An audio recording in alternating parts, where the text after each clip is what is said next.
Hello students, आज हम registration 7 करेंगे। तो जिसमें हमें कैलकुलेट करना होगा अर्निंग पर शेयर, शॉर्ट में कहते हैं EPS, मतलब प्रति अंश आय।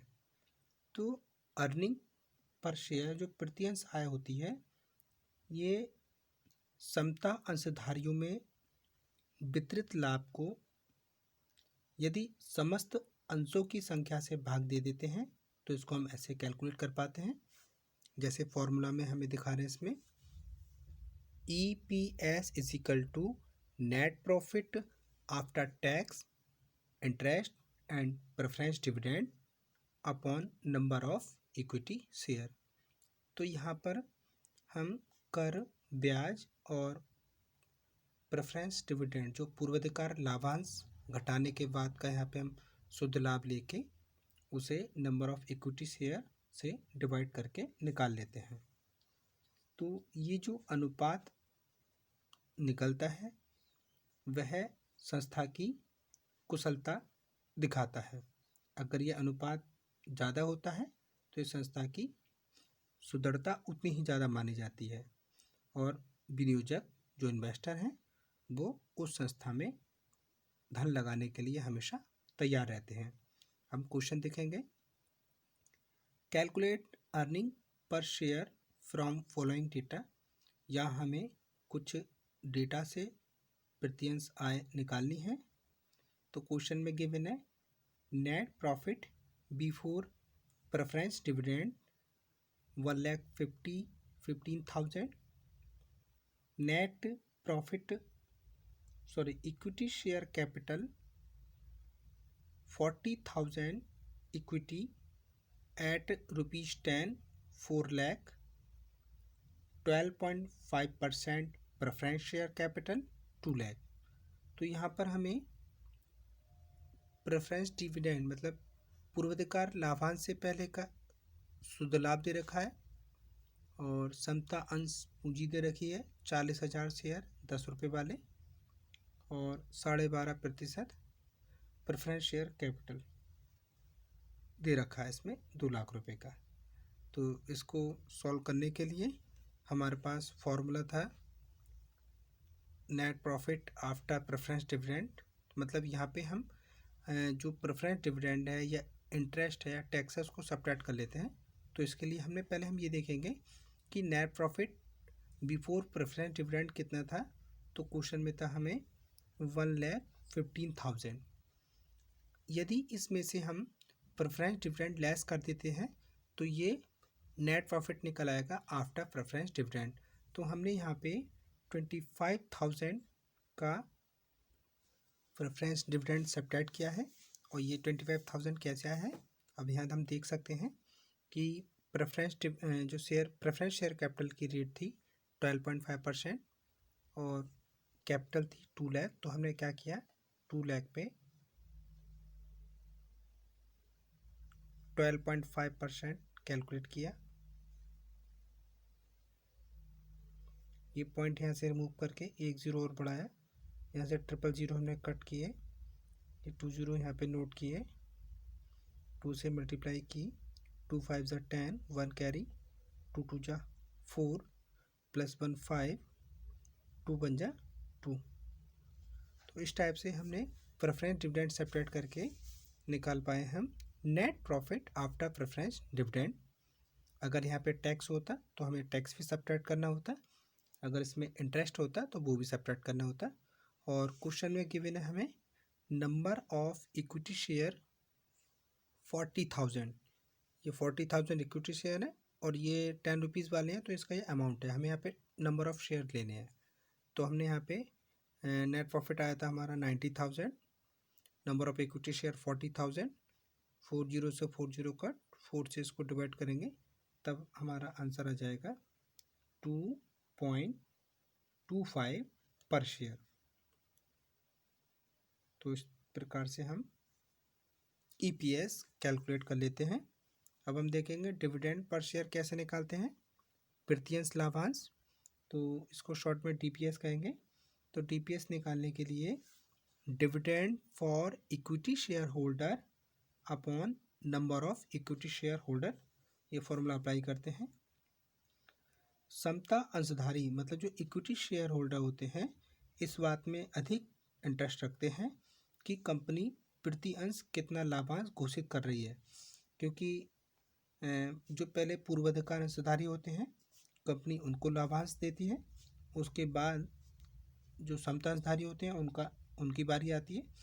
तो हर समता अंशधारी इस बात पे अपना रुचि रखता है कि कंपनी उसको एक अंश पर कितना डिविडेंड घोषित कर रही है। समता अंशधारियों को कुल वितरित लाभांश की राशि को समता अंशों की संख्या से भाग देकर जो अमाउंट आता है उसी को हम प्रति अंश लाभांश मतलब डिविडेंड पर शेयर कहते हैं। इसका फॉर्मूला हमने अंडरस्टूड किया। तो देखिए ये अनुपात जितना अधिक होगा समता अंशधारियों का विश्वास संस्था के प्रति उतना अधिक होता है। नेक्स्ट देखते हैं डिविडेंड पे आउट रेशो, लाभांश भुगतान अनुपात।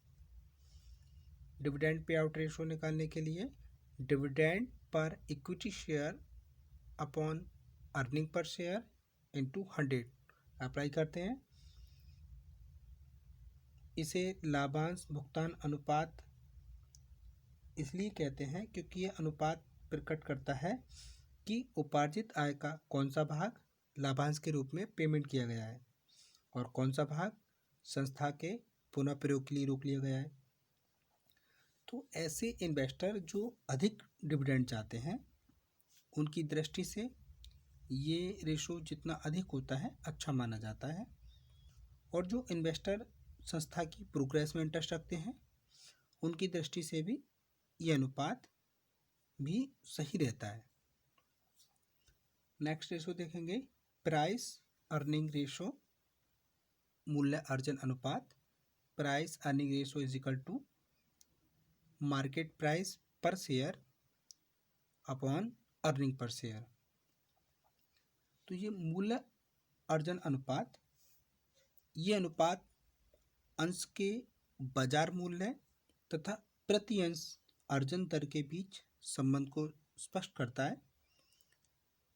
इससे ये ज्ञात होता है कि अंशों का बाजार मूल्य प्रति अंश आय का कितना गुना है।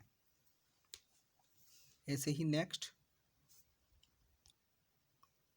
अर्निंग यील्ड रेशो, अर्जन प्रतिफल अनुपात। Earning yield ratio is equal to earning per share upon market price per share into 100। Earning per share ratio अंश के बाजार मूल्य पर उपार्जन शक्ति को व्यक्त करता है। इससे ये पता चलता है कि बाजार से क्रय किए गए अंश का कितना भाग प्रति वर्ष आय के रूप में प्राप्त हो जाता है। ऐसे ही नेक्स्ट डिविडेंड यील्ड रेशो, लाभांश प्रतिफल अनुपात। देखिए लाभांश प्रतिफल अनुपात अंश के बाजार मूल्य के आधार पर लाभांश प्रतिशत कितना है इसे ज्ञात करने के लिए हम इस अनुपात की गणना करते हैं। तो इसके लिए फॉर्मूला है dividend yield ratio is equal to dividend per share upon market price per share into 100। इसी टाइप से हम डिविडेंड कवर को कैलकुलेट करते हैं। Dividend cover is equal to earning per share upon dividend per share. प्रति अंश लाभांश की तुलना में प्रति अंश अर्जन कितना गुना है इसको जानने के लिए ये अनुपात निकाला जाता है। इस प्रकार के अनुपात कंपनी के प्रबंध अंशधारी भावी विनियोक्ता सभी संस्था की स्थिति जानने के लिए कैलकुलेट करते हैं। प्रबंध की कुशलता सदैव व्यवसाय की प्रॉफिट अर्निंग पावर से ही देखी जा सकती है।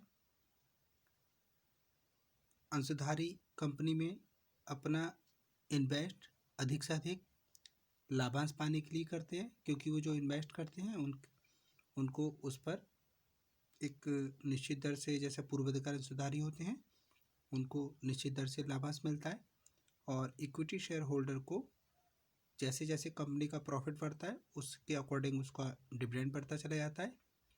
तो इस आधार पर कंपनी के जो अंशधारी हैं वो कंपनी में अपना विनियोग करते हैं, और डिविडेंड तभी अधिक बांटा जा सकता है जब कंपनी अधिक लाभ अर्जित करती है, और अधिक लाभ होने से लाभांश के डिस्ट्रीब्यूशन के साथ साथ कंपनी ऋणों का भुगतान करने में कैपेबल होती है।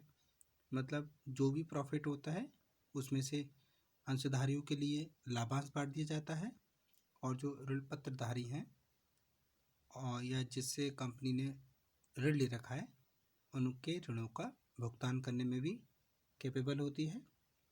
तो यही नहीं, लाभ अधिक होने से संस्था लाभों को फिर से व्यापार में लाकर अपने बिजनेस को बड़ा कर लेती है, अपने बिजनेस का विस्तार करने में सफल होती है।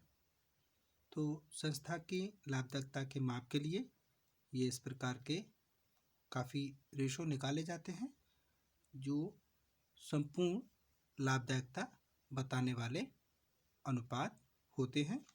अब इससे रिलेटेड क्वेश्चन को हम नेक्स्ट वीडियो में कंप्लीट करेंगे, जिसमें earning per share, pay out ratio, price earning ratio, dividend yield ratio, dividend cover, इन सारे रेशो को कैलकुलेट करना सीखेंगे। तो आज की वीडियो में इतना ही। Thank you very much students.